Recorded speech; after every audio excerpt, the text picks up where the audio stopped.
All right, Larry Krueger here from the Pig in a Pickle Krug Show on a Saturday. Talking a little bit about, the 49ers final cutdown. I think they really made three kind of mistakes. Now, everybody's got a different perspective on this, and I think the Niners have a great group of talent evaluators. They make a lot of smart decisions when it comes to the roster. But I'll say this: I didn't love three of the moves they made going into this final roster. To me, let's start on the offensive line. They chose Jalen Moore and Matt Pryor and Nick Zakelj over Ilm Manning. And I understand going with Zakelj because Zakelj has got some upside. He's smart. He's tough. He's 6'6". I think he can play multiple positions. He's Brock Purdy's roommate, so you don't want to upset your starting quarterback. And I think Zakel's a really, really good prospect. He had a great offseason. He worked really hard. So I don't really, he struggled mightily against the Raiders. I thought he bounced back with better games against Denver and the Chargers in the preseason.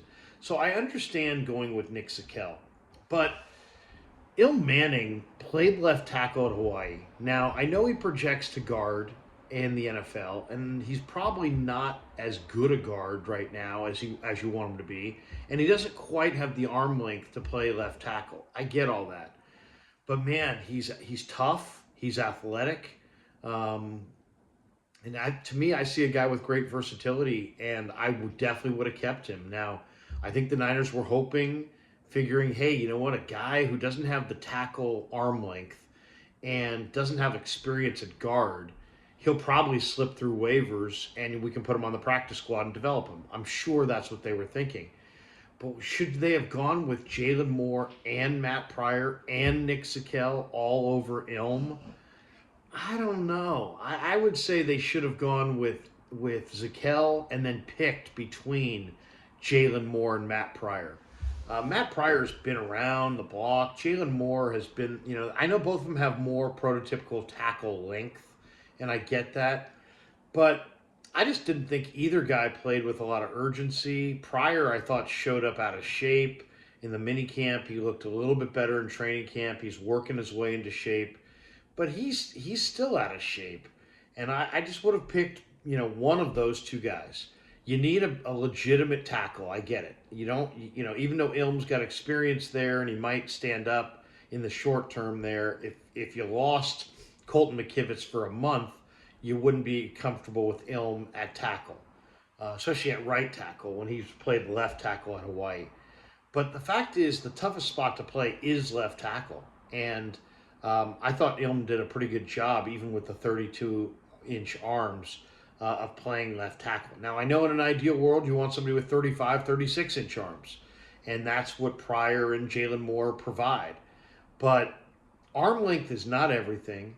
And as I said, I would have gone with Zakelj. I would have picked, either one of Jalen Moore or Matt Pryor. And I would have made sure I did not lose Ilm Manning. So now they lose him. He goes to the Cardinals. To me, that's a loss. So mistake number one was going with Zakelj and Moore and Pryor and losing Ilm Manning to the Cardinals. That was not a good decision. Bad decision number two. They went in the offseason and they brought in Steve Wilks. And Steve Wilks is, I think, a good decision. But Steve then handpicked Isaiah Oliver. And it's like, okay, so you think Oliver's good. He's coming off a really good year running as a slot corner with the Falcons. He's got experience, had a good year in the slot. And you made the evaluation. You gave him $4 million guaranteed or whatever. You brought him in as a free agent. All right, that's all before training camp. When you got to training camp, Quantrez Knight, I thought, outplayed him. And I thought Deshaun Jameson outplayed him. Now, Deshaun Jameson's small. He's 5'10", 185 pounds, where Isaiah Oliver's a bigger player who can guard some of the bigger slot receivers and maybe even defend the tight end.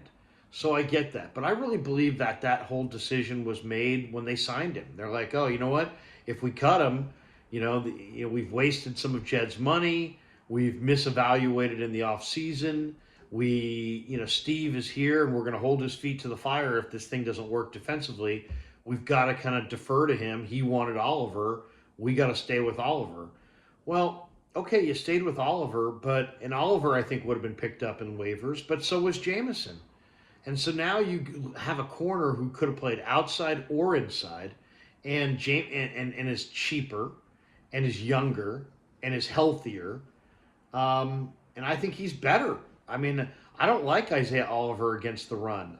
To me, his coverage this summer was ordinary at best. He gave up that Keelan Cole touchdown on the crosser that he just never closed on the ball at all. Looked like he was playing three-quarter speed. He was only marginally better later in camp. So, you never cut NFL caliber corners, especially a guy like Jamison who can play inside or outside. Now, Oliver has played outside, but he struggled outside, and he struggled a lot. So he's much, much more confident in the slot. And I get it. Hey, you've got your smaller slot player in Demo, and you want a bigger slot player in Oliver. But at the end of the day, if you're 3 feet away from the receiver and you're 6'2", are you in a better spot than the guy who's half a foot away and he's 5'10"?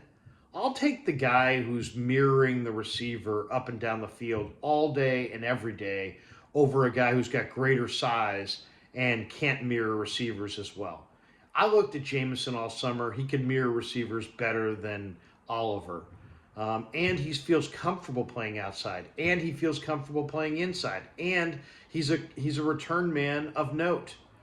That was a major gaffe, losing Deshaun Jamison to Carolina, and we'll see. Hopefully, it won't burn them. They could have lost Quantrez as well, but he slipped through waivers, so they have Quantrez in the practice squad. I would have cut Oliver, put Quantrez in the practice squad, and gone with Jamison. They went with the veteran. I think it was a move they made in the offseason. And, I think they basically said, hey, Steve, what do you think? He said, I want Oliver. And so they've got Oliver. And I get it. If you're going to hold Steve's feet to the fire at the end of the year, you gotta go with some of his picks. But, man, I think that was a painful one because you don't cut NFL caliber corners. And that's exactly what they did. All right, that's number 2. Move number 3 that also kind of was bothersome. They cut Marcelino McCrary-Ball and went with both veteran linebackers, Demetrius Flanagan-Fowles and Oren Burks. They should have picked one of Demetrius Flanagan-Fowles or Oren Burks and stayed with Marcelino. Marcelino's a better athlete than those guys. He had a better preseason than those guys. He's healthier than those guys. Flanagan-Fowles got less power than Marcelino. Oren Burks has less speed than Marcelino. I thought Marcelino looked like a guy who could really develop into a very nice player. And I just thought, Oren Burks is largely a special teamer. Flanagan-Fowles can play a little bit from scrimmage, but he's basically a special teamer as well. I think Marcelino could have done both. I think he could have played from scrimmage as a starter, and I think he could play on special teams. So they went with the more sure thing in Oren Burks and Flanagan-Fowles over McCrary-Ball, but they also went with the lower upside. So, once again, I think the Niners do a great job personnel-wise, but the 3 misses of the cutdown were losing Ilm Manning, Deshaun Jamison, and Marcelino McCrary-Ball, and in my mind, there was no doubt about any of them. All 3 of those guys should have made the team. All right, appreciate all you guys watching. Appreciate Pig and a Pickle for being the title sponsor of the Krug Show. Check them out in Corte Madera and in Emeryville. They're open 7 days a week from 11 a.m. till 8 p.m. or until they run out. Pig and a Pickle, the best barbecue in all of Northern California. And thanks to all you guys for supporting the Krug Show on YouTube.